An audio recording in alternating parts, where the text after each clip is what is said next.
بسم اللہ الرحمن الرحیم۔ السلام علیکم۔ امید ہے کہ آپ سب لوگ خیریت سے ہوں گے۔ دنیا میں بہت سارے بہادر جنگجو اسلام کے لیے لڑتے رہے ہیں۔ ارطغرل بھی ان میں سے ایک ہیں۔ ان کی بہادری کے قصے غیر مسلم اور ان کے دشمن بھی سناتے رہے ہیں۔ آج ہم ان کی تاریخ کے بارے میں جانیں گے اور کچھ اہم پہلوؤں کا مطالعہ کریں گے، لیکن اس سے پہلے گزارش ہے کہ ویڈیو کو لائک اور چینل کو سبسکرائب کرنا مت بھولیے گا۔ یہ 13ویں صدی عیسوی کا آغاز تھا جب دنیا کو تاتاری فتنے کا سامنا کرنا پڑا، جس کی قیادت چنگیز خان نامی ایک سفاک شخص کر رہا تھا۔ لوگ چنگیز خان سے بہت زیادہ ڈرتے تھے اور تاتاری فوج روز بروز بڑھ رہی تھی اور تاتاری فوج ہر جنگ میں کامیاب ہو رہی تھی۔ یہ وہ دور تھا جس میں بہت ساری طاقتور سلطنتیں برباد ہو گئی تھیں، لیکن ہم اس ویڈیو کا آغاز کردستان سے کریں گے۔ اس جگہ پر تاتاری فوج نے بہت زیادہ بدترین قتل عام کیا۔ بدترین قتل عام کے بعد یہاں تاتاری فوج نے کھوپڑیوں کے مینار تعمیر کر دیے۔ ایسے سفاک زمانے میں چرواہوں کے ایک قبیلے نے اپنے سردار سلیمان شاہ کی قیادت میں ہجرت کر کے موجودہ ترکی کو اپنا مسکن بنا لیا، جہاں سلجوق خاندان کے حکمران سلطان علاء الدین کی حکومت تھی، جو خود بھی اس وقت رومی یلغار کی زد میں تھا۔ اس نے انہیں غریب الوطن سمجھتے ہوئے ایک جاگیر بخش دی، لیکن وہ نہیں جانتا تھا کہ قدرت نے انہیں ایک عظیم جنگجو کی فوج دے دی ہے۔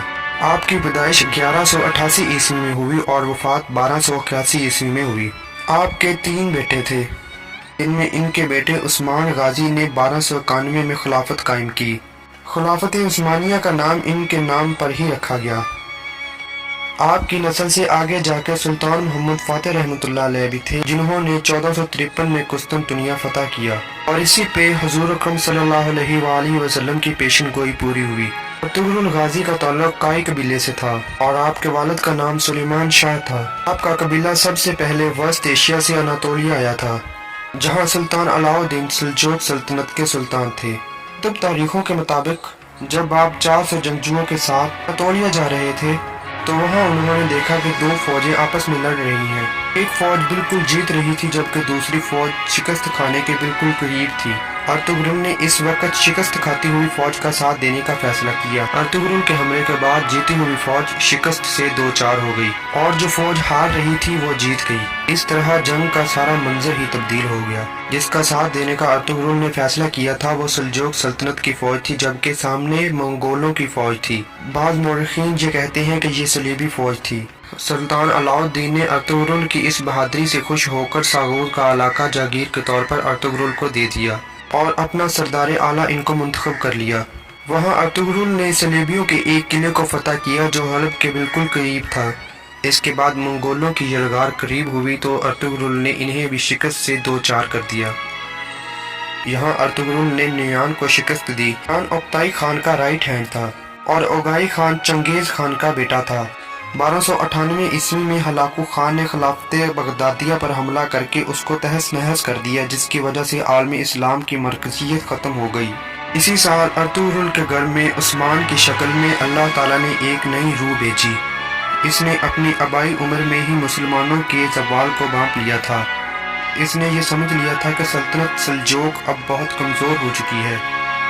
1300 عیسوی میں جب تاتاری وحشی قبیلے نے سلجوق سلطنت پر حملہ کیا تو اس جنگ میں سلجوق سلطان اپنے انجام کو پہنچ گئے۔ اس کے بعد ارطغرل کے بیٹے عثمان نے جنگ کی بجائے بہترین امور مملکت چلانے کی طرف توجہ دی۔ وہ اپنے باپ کی طرف سے ملنے والی ذہانت کی وجہ سے مسلمانوں اور غیر مسلموں دونوں کے لیے قابل احترام حکمران تھا، لیکن بہت سارے ترک سرداروں نے اس کی امن پسندی کو اس کی کمزوری سمجھا اور رومیوں کے ساتھ گٹھ جوڑ کر کے اس پر حملہ کر دیا۔ لیکن انہیں جب عثمان کے ہاتھوں شکست کا سامنا کرنا پڑا تو انہیں معلوم ہوا کہ یہ ان کی سب سے بڑی بھول تھی، اور عیسائیوں کو بھی اس بات کا یقین ہو گیا تھا کہ وہ اکیلے اس مرد مجاہد کا مقابلہ نہیں کر سکتے۔ لہٰذا انہوں نے تاتاریوں کی مدد لینے کا فیصلہ کیا، جس پر عثمان نے اپنے جوان سال صاحبزادے اور خان کو، جو کہ ولی عہد کا منصب رکھتا تھا، اس کے مقابلے کے لیے بھیجا۔ انہوں نے انہیں ایسی عبرتناک شکست دی کہ اس کے بعد نہ تو رومی اور نہ ہی تاتاری اس عظیم سلطنت کا رخ کر سکے، اور یوں قدرت نے ایک دفعہ پھر اپنی مرکزیت کے لیے مسلمانوں کو سلطنت عثمانیہ سے نوازا،